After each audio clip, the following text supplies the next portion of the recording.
अस्सलाम वालेकुम तुसी वेख रहे हो जफर भाई ऑफिशियल चैनल। लो जी, अज आपां एक ऐसी फाइटिंग का सीन लैके आए हैं।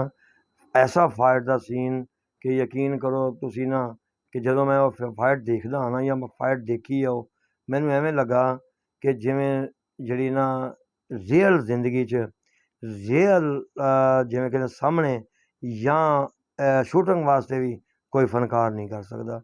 किसी फनकार की वस की गल नहीं हैगी। क्यों? क्योंकि ये इंतहाई नुकसान होने के चांस होंगे आ। और राही साहब ने ऐसे शाट जोड़े फिल्म बंद करवाए जोड़े खतरे नाल भरे हुए सी, फिर भी वो शाट जोड़े वो फिल्म बंद होए। तो इस वास्ते राही जरा सी वो अमर हो गया। इस हफ्ते के दोने किसे राही साहब के बारे च लो जी, यह जो सीन है ना, ये सीन के बारे च आपां गल करनी है कि वो सीन की सी। वो सीन एक ऐसा सीन सी कि जो कहते ना कोई मजबूर एक मजबूर औरत जो कहते ना पिंड दे जागीरदार जिहड़े आ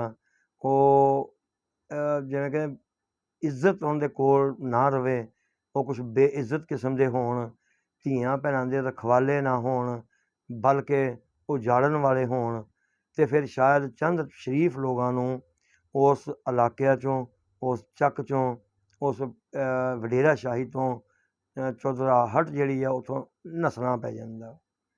इसे तरह का जनाब ये सीन